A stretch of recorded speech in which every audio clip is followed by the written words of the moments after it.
The scrimmage and what you got to see during action? First thing last Saturday we were rained out. We were supposed to have it at the stadium, so coming over in this environment, and I know there's not cowbells and a full house, but particularly for the young guys to have them in Davis Wade, it's a little bit of a different feel, and that's something that we did at Penn State, and Coach Franklin kind of believed in that, and we brought it here. So there were some wide eyes and some young guys where the game was moving pretty fast, but as a head coach and football program, anytime you have an inter-squad scrimmage, what you want to see is a great level of effort and increased understanding of the scheme and improved execution. And you want both sides of the ball to be competitive. You want it to be competitive, and you want to see the special teams do well. And I thought, for the most part, kids had great urgency. They knew what they were doing for the most part, and we'll get those things cleaned up. But I thought it was a heck of a competitive practice. After a couple of weeks of fall practice now, what are your thoughts about the quarterback competition? Yeah, we kind of had an idea heading into the scrimmage where we were, based on all the information that was available, statistics, completion percentage, touchdown interception ratio, explosive plays, and all those things. And you kind of have your gut feel, watching it. But we'll grade it tonight. We'll talk about it tomorrow, and then kind of make a plan moving forward from there. I thought both of them, once again, are taking positive steps forward. I think they're pushing each other and making each other better. And I also think, the young guys, particularly Garrett, are really taking nice strides. He had another nice scrimmage today. Do you anticipate having a starter name like going into game week that you would share, or is that a deal that it may be day of game before you even make a decision on that? Kind of have an idea. I'll let you all know at some point this week what that's going to be. Did y'all take it as an opportunity as a coaching staff to get up in the booth with the headsets and all that stuff We today? didn't do that today. So traditionally for the first two scrimmages we don't do the headsets. But Wednesday we have kind of a dress rehearsal where we'll come in, get on buses, do the dog walk, bring them into the stadium, do our pregame routine in terms of stretch and warm up and things like that. Then we'll play a first half, kind of a thud scrimmage with headsets and all the game day kind of assignments and things like that. So we'll do that dry run on Wednesday. From a health standpoint, where are you guys at right now? A couple weeks out. And talking to Thomas and his staff, when no one's out for an extended period of time, so I think normal practice 15 or 16. I think it's a normal bumps and bruises at camp, but no one that's out for word indefinitely or for an extended period of time. I should know that, English major. Indefinitely. Is that right? Yeah, that's right. Good. So Kendall should be ready for the opener. Yeah. Knock on wood. Upper yeah. body. He's been doing a bunch of stuff and kind of progressing them into team drills, but he's we're anticipating him being ready. So you never know.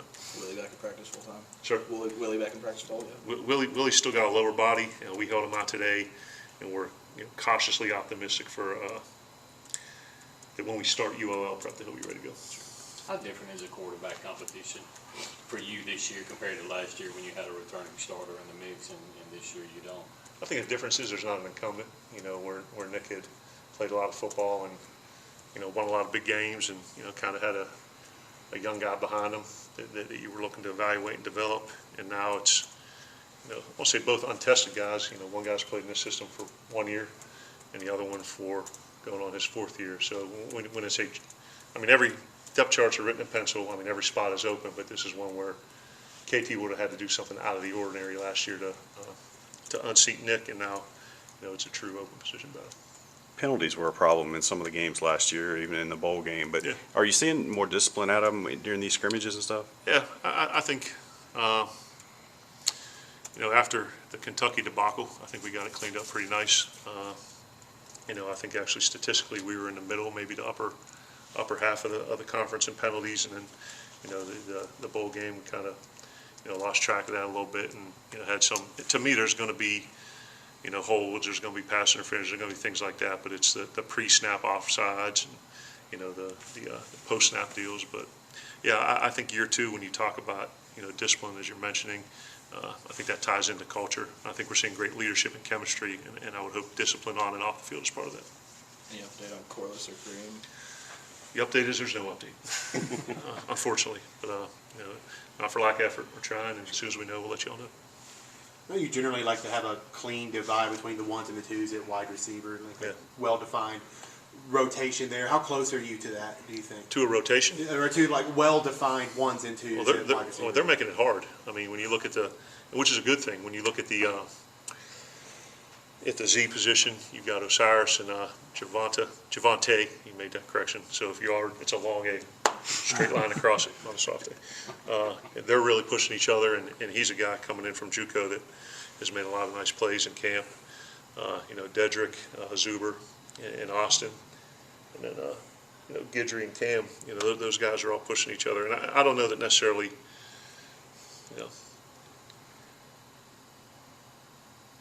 I don't know if it'll define itself up until the game week. You know what I mean? But to me, it's a good sign when you have guys that are pushing each other and there's true competition there. Is WAP at X? Or is it... WAP is an X, yes. Coach, what is WAP's availability right now? What's his status with the team? Yeah, WAP right now is back home in New Orleans with his mom dealing with some personal issues, and we've kind of talked to him on a daily basis. We've given him a time frame where we're going to kind of address it and see where he's at mentally. And I think that's sometimes, year 21 and being a husband and a father of young kids, that I think we lose sight of the emotional aspect of it and that component, and you get caught up in playing time, you get caught up in depth charts, and you realize, the kids have, problems that are outside the white lines, and we're doing everything we can to support them. And, it doesn't have anything to do with football, but, those are things where I have a young man sitting across from me. I'd want him treated like someone would treat my own son, and, we're giving him the support, and, we want him to be here, and, the decision he makes, we're gonna stand behind him. This time last year, Coach, we found out Nick Fitzgerald wasn't going to be available for the openers. Is there anybody at this point that's in a non-medical situation to be unavailable? We'll get that information to you. So on as game day or the day before, anyone who's gonna miss the game, we'll provide you guys with that list. So it's easier to do at that point. I know you're just walking off the field in the scrimmage, but any guys stand out? Any notables? We spread the ball around pretty good. Kylan had limited work, but he had a couple nice runs. We started it off backed up at the -1. Offense needed the first down, defense needed to hold him, and Kylan cracked a big one there. And then we put it at 35, didn't move the field. 35 going in. We did tight red zone, and then we did overtime. So I think the good thing offensively is that we spread it around. A bunch of different guys made plays. Can't think of who all the touchdowns were. Martin Emerson had the one interception, the one turnover. He made a nice play on the sideline towards the tail end of it. But it's that'd be something more I got to go through with a fine-tooth comb. But those are the things that kind of stood out initially. You mentioned Emerson there. Is this the point in practice where you have an idea of who might take the 4 games in red shirt and who's going to be a bigger contributor? Funny you say that. Staff meeting this morning, we have, I think I've talked about this before, we have a chart that's red, green, and yellow, where we kind of take everyone who's a true freshman or is a returning player who hasn't utilized their red shirt, and on a game-by-game basis, green means they're going to definitely play, and we're going to utilize them and not red shirt. Yellow means we're not sure, and red means they're going to definitely red shirt. So not tomorrow, but the Sunday following, we'll kind of assess that. Are the players notified that as you go, or are they find Yeah, out as they are. Yep.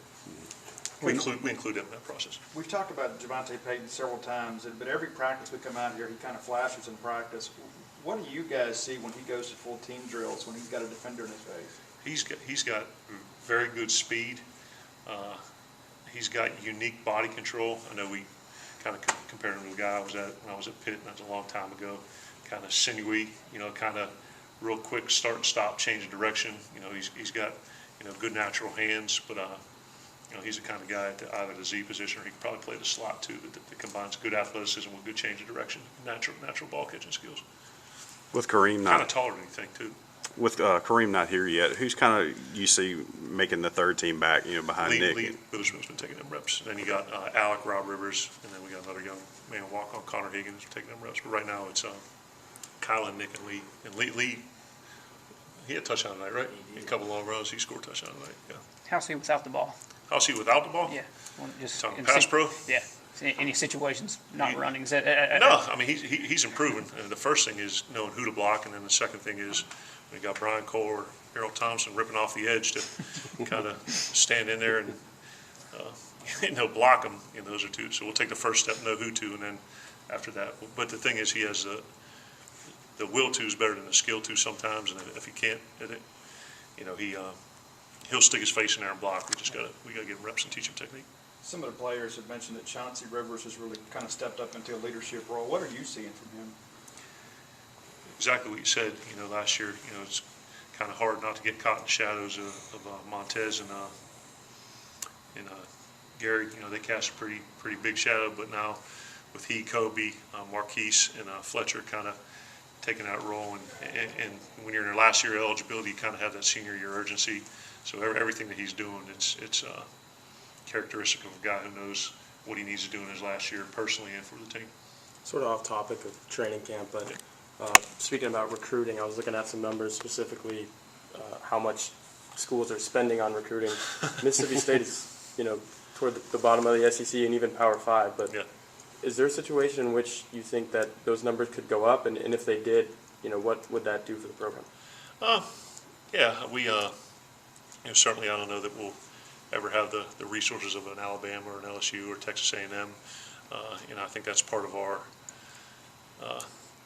ability to, I don't say do more with less, but I think you look at the last 2 years, the room we're standing in now, new players' locker room here in SEAL, new recruit lounge, new position meeting rooms, new graphics going up around the building. I think we're doing as good as we can and pushing the envelope.